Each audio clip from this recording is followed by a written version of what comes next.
My Spidey sense is tingling. Yes, this month I'm taking a look at PS1 classic Spider-Man. Based on the Marvel superhero, this game takes our eponymous web slinger and pits him against some of his most memorable adversaries, including, yes, Venom, who apparently looked a lot less sinister back then, and disturbingly more blue. I'm aware he's not meant to be blue, it's supposed to be mere shading, but you have to admit he looks blue. Cheer up, Buttercup. Might never happen. Anyway, I'm just gonna say it now and get it out of the way. This game is a marvel. See what I did there? Indeed, for its time, this game is fantastically executed, and was at that point the quintessential Spidey game. With cameos from an array of other comic characters, it's plain to see a hell of a lot was invested in the detail of this game, meaning it would appeal both to hardcore comic geeks and casual gamers alike. And if you love comics and superheroes but aren't a great gamer, fear not. There's even the option to adjust the difficulty setting between easy, normal, and hard, in addition to an even more basic kids setting. You know, just in case easy mode wasn't easy enough for you. Let's put it down easy. The game opens at a scientific demonstration held by the apparently reformed Dr. Otto Octavius, otherwise known as Doc Ock, where an imposter Spider-Man makes off with his device, while the real Peter Parker watches from afar. Journalist Eddie Brock attempts to take pictures of the event, but the imposter snatches his camera, prompting him to succumb to his symbiote Venom and vow to exact revenge on Spider-Man. What, just for breaking his camera? That's a bit petty, isn't it? Two unknown elusive figures then put their plan into motion by spreading a fog throughout the city. Why, you ask? Well, there's a very simple explanation. It's because it's PS1 era and the draw distance is shit. Also, I say they're two elusive figures. It's very obvious from the outset that it's Doc Ock and Carnage. Like, there's literally nobody else it could be. If the silhouettes weren't obvious enough, Ock's voice actor is recognizable anywhere. My duties to humankind will be fulfilled. Phase 1 completed. Let us begin Phase 2. Anyway, Spidey starts the game alongside Black Cat, who looks kind of blue. But the colorization isn't important right now. As per usual, we've the standard objectification of women, as is commonplace in the superhero genre. Just look at that saucy PS1 rendering. Row. She's so beautifully geometric. Indeed, she'd give Yzma a run for her money. You can tell they were going for sex appeal indeed, but her figure is so rigid and disproportionate, her breasts may as well be Crash Bandicoot crates. The first few levels see you infiltrate a bank to prevent a heist performed by the Jade Syndicate. This gives you ample opportunity to practice your web swinging and slinging. What are you swinging from exactly, Spidey? Utilizing your webbing drains your web fluid, which can be increased again by retrieving web cartridges. The amount of cartridges you start a level with is dependent on your difficulty setting, meaning in hard mode you must use your webbing sparingly. First, we must follow the Spidey compass. Which is a compass.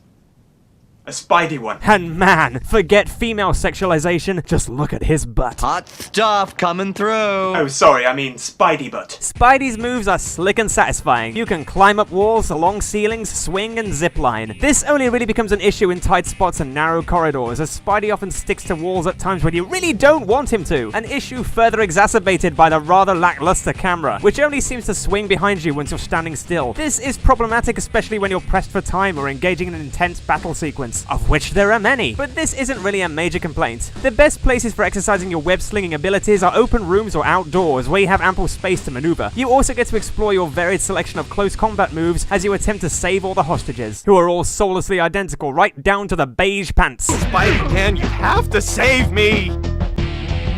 You can punch and kick and perform combos, fire web balls, and seal yourself in a temporary web shield. Not only that, but you can restrain enemies in webbing, yank them in various directions and over your head, as well as many, many more moves. It is extremely satisfying, almost as satisfying as Spidey's pert butt. Oh yeah. Stop the bomb by sealing it in a safe, and the next level sees you race to the Daily Bugle to save J Jonah Jameson from Scorpion, who's intent on killing him as he blames him for trapping him in his big bug suit. The objective here is to simply reach the Bugle before this Scorpion marker reaches JJ, although as you've already seen, they're only meters apart, if that. Lord knows what's taking him so long. Leave him alone, Chuckles. Butt out, webhead. This fight with Scorpion isn't too much of a challenge, but it would be a hell of a lot easier if Jameson would learn to stop flailing about the office. Rather than give you his thanks, Jameson rats you out to the police. Double-crossing, backstabbing son of a... Daredevil makes an appearance and agrees to spread the word of Spidey's innocence. What follows is a pretty elaborate and impressive chase sequence which sees the framed Spider-Man pursued by a police helicopter, constantly firing missiles at our hero and destroying pretty much everything but the alleged culprit in the process. A surprisingly realistic portrayal of police in America. These levels are frankly outstanding, and despite the pursuing threats, they give you more breathing space to exercise your Spidey skills and your Spidey butt. Shortly afterwards, we're reunited with Crash Bandiboobs, who informs you of two nemesis on the loose, Venom and Rhino. Venom broadcasts a message to the city to announce he's captured Mary Jane and is holding her hostage, and threatens to kill her in 24 hours. Sounds like serious stuff. Bit extreme for revenge for a broken camera. At school, I once lent my friend my Wile E. Coyote Beanie Baby and they stole it. But did I murder them? I swear to God, you can't prove anything. Meanwhile, Rhino is attacking the Omnitech power plant. They head over to defeat Rhino, which amounts to little more than luring him into the generators and other obstacles, sort of like a matador, I guess. What a gullible. Black Cat is injured in the process. Fortunately, the paramedics arrive, but they're not all they seem, as these silhouettes imply they're actually working for a pair of mysterious... Okay, look, it's Doc Ock and Carnage, okay? Stop beating around the bush already, it's obviously them. The next part of the game sees you in hot pursuit of Venom, who poses quite the challenge. After pursuing him through the city, you eventually corner him in an enclosed alley that defies logic entirely. There's a wall all around us. How in God's name did the car get here? Besides, this alley surely shouldn't be here. There should be a fog, right? My plot hole sense is tingling. The fight here is pretty challenging. Venom can camouflage himself, essentially rendering him invisible, meaning you never know where he'll wind up next. Before you know it, he's reeling you in, throwing you to the ground, and tauntingly licking your face. Ooh, that sounds a bit raunchy. Bet that got the Spidey senses tingling, eh? Venom eventually gives in, but dives into the sewers. You, of course, follow him, because you're a nutcase. There we find what Spider-Man refers to as leftovers from one of the lizard's experiments. These lizard men are tough and pretty creepy. They can spit slime balls and restrain you while they eat you alive. Indeed, they sound pretty threatening, but I've always been amused by the fact that you can just grab them with your web and toss them into the abyss. Goodbye. Eventually, we get to put our web swing targeting mode into practice. By holding L1, we can lock onto certain distant targets to swing or zipline to them. Eventually, Venom lures you onto a subway train, which arrives just as you make it to the end of this path. Well, that's convenient. Realistically, you'd probably have to wait about 20 minutes or so, at least. This level is fantastic, as it merely requires you to stay alive for as long as the journey lasts, with lizard men constantly dropping from the ceiling. Hey, I've had worse experiences on public transport. Can't think of any right now. I don't think he's the ticket inspector! And yet, despite these lizard men raining down, this train still runs to time. Bravo! Amazing service! My service gets cancelled due to a slight breeze. Shortly afterwards, Venom punches you into this gaping hole, which exists purely because the plot called for it. Down here, the lizard infestation remains prevalent, as this level requires you to activate switches to drain waterways to access more switches, to drain yet more waterways to progress to the next level. Sure sounds gripping. Speaking of which, it's a good job you can cling to walls, or this task would be impossible. Makes me wonder why they put all these switches in these impossible to reach places in the first place. Funny that. The following level sees you activate more switches. Yay. What fun! Can't wait. This one is a quick and easy level, which sees you swing from one side of the room to the other, activating the buttons in a certain pattern to drain the waterway. What follows is a pretty difficult level that sees you having to crawl on the ceiling while the water inexplicably rises and falls. Mistime your crawl and you can kiss your Spidey butt goodbye. Survive the ordeal and you get to activate more switches. Evidently the developers really let their imaginations run wild when they created this game. This time it's to open these 4 doors to reach Venom. Once you do, you then crawl through the tunnels over the waterway as you attempt to locate the end of the maze. This level genuinely used to creep me out as a kid, especially when Venom can appear at random and attack you. Fortunately, the lizard can be found here. Bitter about having been imprisoned in his own lair, the lizard then provides the answer to the puzzle. You will find the woman there. Yeah, well, that was jolly decent of you. Cheerio. Eventually, we'll locate Venom's hideout, along with Mary Jane, who's suspended from a chain over a great big drain. Fortunately, she's in no pain. I'll stop now. Unfortunately, she never shuts the hell up. The switch! Turn off the switch! I'm gonna drown!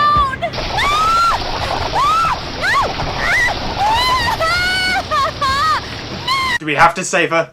Really? I'm pretty damn sure she can use those massive breasts of hers as flotation devices anyway. Immediately after this, however, we never see her again. More to the point, we don't hear her either, which I think you'll agree is all for the better. Thank fuck for that. Upon defeating Venom a second time, the pair decide to form an alliance as Spider-Man convinces Brock that they've been played against each other and that it was framed by an imposter. Spidey then hatches a new plan to hack into the database at the Bugle in order to pinpoint who the imposter might be. Also, wow, Venom is surprisingly easily convinced. It kinda makes a hefty portion of this game seem completely pointless, particularly since he scarpers before the next level even opens.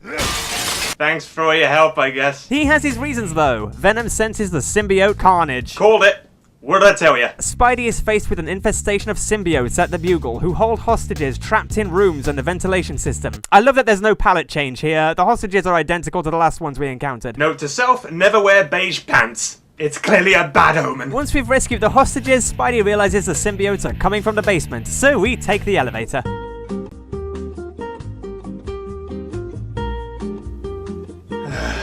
The elevator gets stuck eventually, and you need to free it by activating a switch. Luckily, activating switches happens to be my forte. Once you've made it to the bottom of the shaft, if you take out all the symbiotes, the other elevator falls after the symbiotes destroy the cables. Avoid plummeting to your death, and you make it to the printing press, where you must take out the symbiote generators. Spider-Man then searches the basement for the imposter. There's some hidden stuff down here, including secret areas and a holographic wall, which merely adds to Spidey's suspicions. Eventually, we find the culprit. Still disguised as Spider-Man for some reason, even though it's no longer necessary to be. I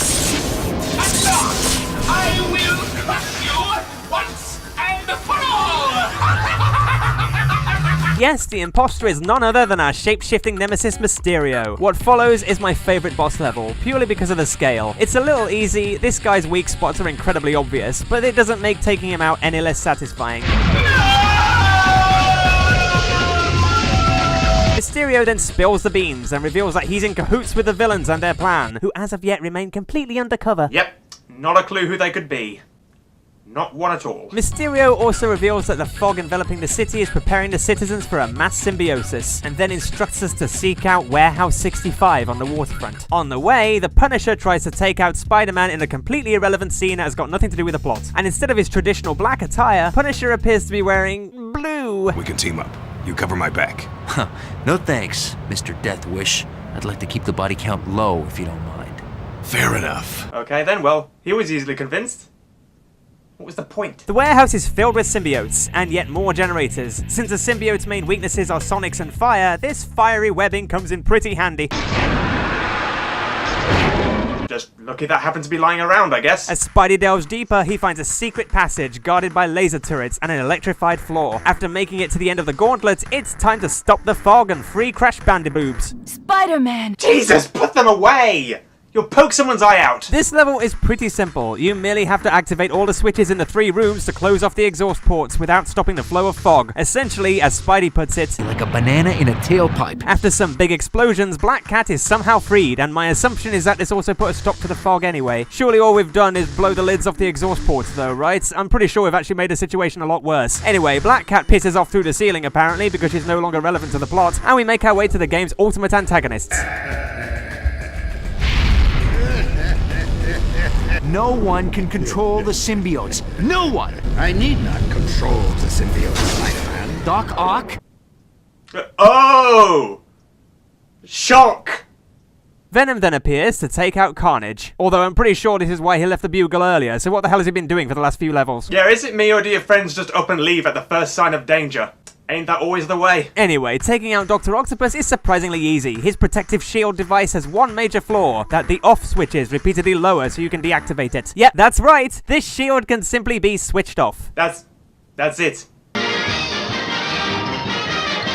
Ah, but it's far from over as Venom is defeated in his battle with Carnage. Do you know I feel like I have to do everything around here myself? You had one job, Venom. One fucking job! Carnage grabs hold of you and pulls you into his boss room. Fortunately for you, a good 2/3 of this room is taken up by a gigantic sonic bubble. Okay, hold on a minute. Why would Carnage want to fight me here? I mean, I'm not complaining or anything, but it's clear that the odds are going to be in my favor. Your impact webbing and close combat moves have little effect on this symbiote. Instead, you need to distance yourself and use your webbing to yank him into the bubble. Stop! Make it stop! Cletus Cassidy's symbiote then slinks away. Take a breather, Spidey. It's over. Ah, but it's not over yet. No.